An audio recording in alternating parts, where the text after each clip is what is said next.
Welcome back to Apocalypse here, Christianity You Can Live With.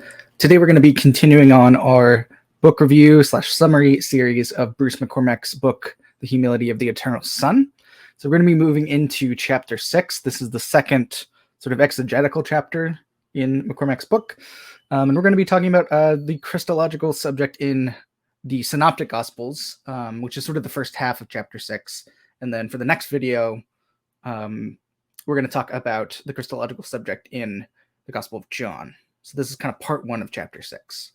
So like I said, we're going to be talking about how McCormack understands Christology in the Synoptic Gospels, Matthew, Mark, and Luke. McCormack notes that the prologue of John's Gospel has had a sort of controlling function over Orthodox conceptions of Christology, that it tends to override what's actually going on in the Synoptics. Okay, the way the story usually goes in terms of Christology in the Synoptics and John is that John is really the one with the high Christology after some time of theological development, and the Synoptics are simply affirming a low one. Jesus is just kind of a guy who goes around doing all sorts of cool stuff. And often Christians will read John kind of back into the Synoptics. But this is kind of a rather dated way of looking at things in general, and it seems to obscure the matter of the Christological subject. So McCormack opts for beginning his analysis with the Synoptic Gospels and then moving into the fourth Gospel. So to quote him, "Indeed, it is only when the Synoptics are read first and read without prejudice in the direction of that later Logos Christology that it becomes more likely that John too will be read without the later dogmatic bias," end quote. So this, for McCormack, will help us kind of set aside the temptation to instrumentalize the human nature in Jesus by the divine word, in order to have a sort of clear understanding of just what these texts are doing with the divine and human in Jesus. So turning to the Synoptics, on the one hand, we have, as I'm sure many of you know, Jesus calming the storm, raising dead people, healing people, casting out demons, teaching with authority, having extraordinary knowledge of people's inner thoughts, and also things to do about the future, forgiving sins, right? And on the other hand, Jesus is depicted as having very normal characteristics of a human life. He gets hungry. There are things that he doesn't know. He learns, he grows, experiences fear, terror, and even experiences abandonment. The temptation in how to make sense of these different depictions is to say, well, all the amazing stuff is done by the divine nature, and all of the human-looking stuff is done by the human nature. Problem solved. It's not that simple. This really doesn't do. The Synoptics don't conceive of divine nature in terms of a metaphysics of divine substance. Okay, it's just not there. Instead, to quote McCormack, it is at least arguable that it is precisely as human that Jesus is understood to be divine. A clear ontological distinction between the two is not drawn, end quote. What this does not mean, though, is that there is no conception of pre-existence in the Synoptics. It just depends on what we mean by that. What pre-existence refers to isn't self-evident, okay? That said, there doesn't seem to be room in the Synoptics for an independent logos asarkos, word without flesh, some sort of pre-existent son without a proper relation to the man Jesus. Doesn't seem to be there. Additionally, the tempting division between the divine and human natures in terms of substance will really make no sense of the importance of the Spirit's ministry in Jesus' life. So we're going to talk about the role of the Spirit in the Synoptics. McCormack notes that the Synoptics have been crucial in the past 2 centuries for some theologians to construct various Spirit Christologies. And this makes sense. The indwelling of the Spirit, dogmatically conceived, does preserve ontological difference. With respect to Jesus, too, the Spirit indwells him while remaining other than Jesus, giving illumination, guidance, empowerment, right? So the key question for McCormack is, are we actually given warrant by the Synoptics to opt for the divine word sort of instrumentalizing Jesus to act how he does, or are Jesus' activities the result of his endowment with the Holy Spirit? McCormack begins with Luke, because it has been the key text for those promoting Spirit Christologies.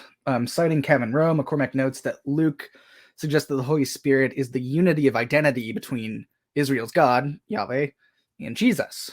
The ontic link, in McCormack's words, between the God of Israel and Jesus is the Holy Spirit, the Spirit being a rational agent of willed activity, not just some sort of force floating around.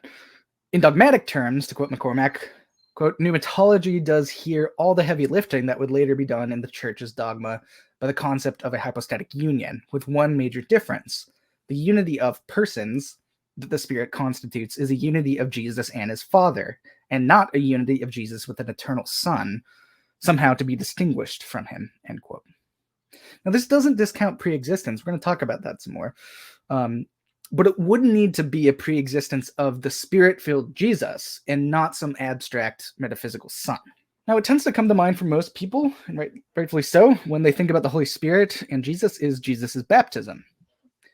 Here, according to McCormack, we have God's identification of Jesus as his Son, which kicks off Jesus' ministry. Right? Jesus, now full of the Spirit, endures temptations, opens Isaiah 61 to teach really about himself, and overall, the Spirit empowers Jesus' ministry, which we see in all three synoptics.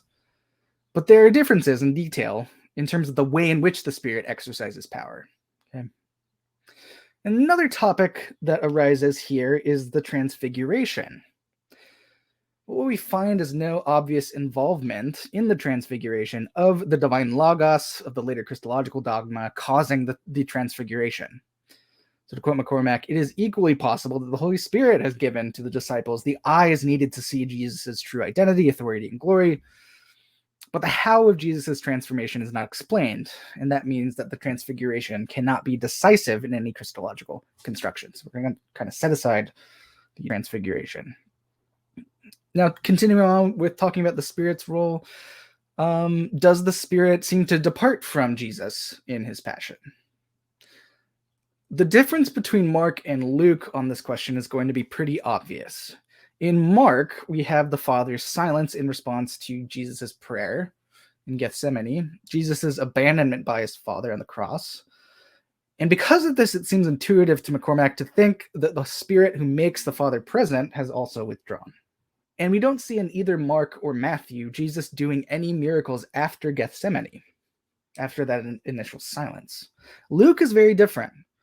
Jesus is much more calm and composed, and he performs miracles after praying for the removal of the cup, which indicates for McCormack that the Spirit is still with him, right? And of course, we also have Jesus acting very differently on the cross, saying different things and dying in a way that suggests that his Father, through the Spirit, is not absent. At the end of the day, the Synoptics, although obviously very different in these sorts of details, present material suggestive of a Spirit Christology, without ever diminishing Jesus' full humanity. But what about Jesus' divinity? So this will get us into the issue of preexistence. But to answer if the Synoptics have an account of Jesus' preexistence, and in what sense, McCormack astutely notes that we first need to work out Jesus' divine identity. And he leans heavily on Richard Bauckham to show that Jesus' inclusion in God's authority over all things, in heaven and on earth, leads coherently to a divine Christology. We also have Jesus in Luke's sequel, the Book of Acts, Jesus pouring out the eschatological Spirit on all flesh, something that in Joel only God does. Now, it's a bit more difficult to establish Jesus' inclusion in the divine identity in Mark, but it can be done, I think, plausibly, and McCormack relies on New Testament scholarship that makes that case. Without getting into too much details, which you can do if you want to read the book, which I highly recommend, the exaltation and divine identity Christology that it fosters requires some conception of Jesus' preexistence. If Jesus is proper to the identity of the Maker, then Jesus must be said to preexist his historical life. But in what sense? What account of preexistence best accords with the Synoptics? For McCormack, it is the preexistence of Jesus Christ who acts in the power of the Holy Spirit, not the preexistence of some divine subject whose essence and life are independent from the man Jesus. So, quote, Jesus belongs to God as an essential determination for incarnation that is proper to the kind of love that God is, an essential relation that points forward to actualization in time, end quote. In other words, the divine and human Jesus' pre-existence, the one who acts in the power of the Spirit, should be understood as in God before the foundation of the world. Okay? We're not talking about some abstract conception of the Son that pre-exists Jesus' incarnation. We need to be talking about Jesus Christ as being pre-existent in some sense. And McCormack will have a lot more to say about that in some of his constructive material on the back end. But this is really what we can say for McCormack about the Synoptics on this issue. So thanks for watching this video. I hope you tune into the next one, which will be on the Christological subject in the Gospel of John. Don't forget to like and subscribe. And with that, this has been Apocalypse here.